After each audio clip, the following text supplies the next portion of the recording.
Still struggling to achieve desired band in IELTS or PTE? Join Sirsa's Best Institute, Magnus, a language school, and experience the difference. Ample amenities like finest infrastructure, experienced faculty to clear your doubts, flexible timings for students or employees, desired band assured within time as well as weekly mock tests. What are you waiting for? Book demo class today. Magnus Immigration and a Language School.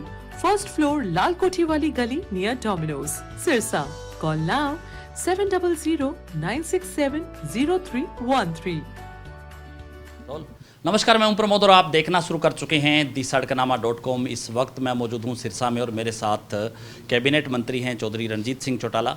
और चूंकि हाल ही में court का फैसला आया है जो SYL को लेकर के हम चर्चा करते हैं। सर, क्या कुछ कहना चाहेंगे जिस तरह से लंबे समय बाद सुप्रीम कोर्ट ने जो फैसला हरियाणा के हक में दिया है, क्या लग रहा है इस फैसले के बाद किस तरह के निर्णय हैं वो होने चाहिए? देखिए, हरियाणा बनने के बाद 1966 के बाद ये सबसे बड़ा एक ऐतिहासिक फैसला है जो सदा तक इतिहास में लिखा जाएगा।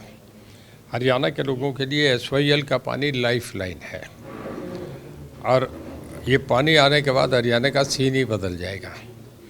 मैं बधाई देता हूँ हमारे मुख्यमंत्री जी को कि जिन्होंने अच्छे एडवोकेट्स की एक पूरी बैटरी को लगा के इस केस को परसू करा और पिछले कई सालों से लड़ा, आज उसका परिणाम हमें मिला है।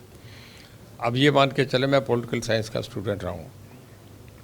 फैसला कॉन्स्टिट्यूशन इंग्लैंड का कन्वेंशन पे है। हमारा कॉन्स्टिट्यूशन, उसमें अलग अलग एग्जीक्यूटिव, लेजिस्लेटिव और जुडिशरी पावर्स हैं। तीनों एक दूसरे की पूर्ति करते हैं, एक दूसरे के बिना अधूरे हैं। जुडिशरी का फैसला कभी रुकता नहीं। जो सुप्रीम कोर्ट का फैसला, चाहे वो असेंबली हो या पार्लियामेंट हो, उसको मानना पड़ेगा, उसको कोई चेंज नहीं कर सकता। और पंजाब हरियाणा के बड़े अच्छे भाई हैं दोनों। 66 में अलग अलग हुए, पंजाबी था पहले, अब हरियाणा के नाम से बन गया, वो बन गया। उन्हें अब इस फैसले को समझ के, वहाँ भी सब लीगल लोगल बहुत हैं जो अच्छे एडवोकेट्स हैं, वो भी सलाह देंगे कि सुप्रीम कोर्ट का फैसला तो मानना ही पड़ता है।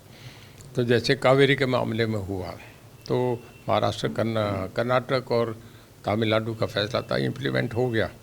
तो मैं भी मानता हूँ कि ये फैसला हो जाएगा, पंजाब मान जाएगा, हो जाएगा। ये तो सुप्रीम कोर्ट ने लास्ट कह दिया, उनकी भाषा ही बता दी है कि पानी तो अब आएगा। तो साहब, कल आपने बयान दिया कि लोकसभा चुनाव हिसार से लड़ेंगे अगर पार्टी टिकट देती है, नहीं तो निर्दलीय रानिया से लड़ेंगे। सर, क्या कुछ कहना चाहिए? अगर चुनाव इकट्ठे हो जाते हैं तो फिर आपकी क्या चॉइस रहेगी? मैं करेक्ट करता हूँ, मैंने ये नहीं कहा मैं लोकसभा का चुनाव लड़ूंगा, मैंने पार्टी का टिकट मांगा ही नहीं। अगर कोई ऐसी स्थिति आएगी, पार्टी मुझे बीजेपी कहेगी, मुझे समर्थन देने के लिए मैंने कह दिया, जब ऐसी स्थिति आएगी तब करूँगा। अभी एक है उनका अपना कुछ क्राइटेरियाज हैं, कोई उनकी तरफ से इनिशिएटिव आएगा तो मैं बिल्कुल इस बात पे सीरियसली सोचूंगा कि मेरे उनसे बहुत अच्छे रिश्ते हैं और मैं उनकी बात की बहुत इज्जत करता हूँ। पर अभी ना तो मैंने कोई मन दिया कि मैं चुनाव लड़ूंगा, ना कोई उनकी तरफ से अभी मुझे कोई ऐसा मैसेज आए। तो रैली को लेकर के पहले आपने कहा था कि फरवरी में रैली करेंगे, हिसार में बड़ी रैली होगी, क्या कुछ होगा रैली को लेकर के?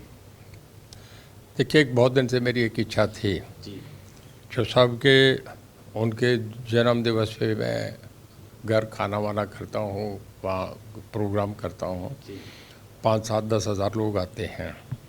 पर एक मन में दोस्तों की, मित्रों की, लोगों की या पॉलिटिकली मेरे साथी हैं, उनकी इच्छा थी कि देवीलाल के स्मृति दिवस करके एक बहुत बड़ा फंक्शन करा जाए उन्हें याद करने के लिए।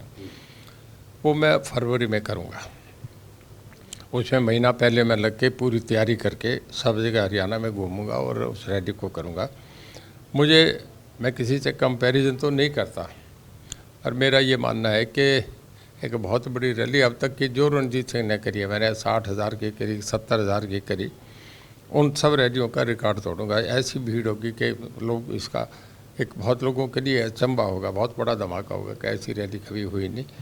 मैं और मुख्यमंत्री जी, हमने दोनों ने पहले दिल्ली बात करी थी इस मामले में।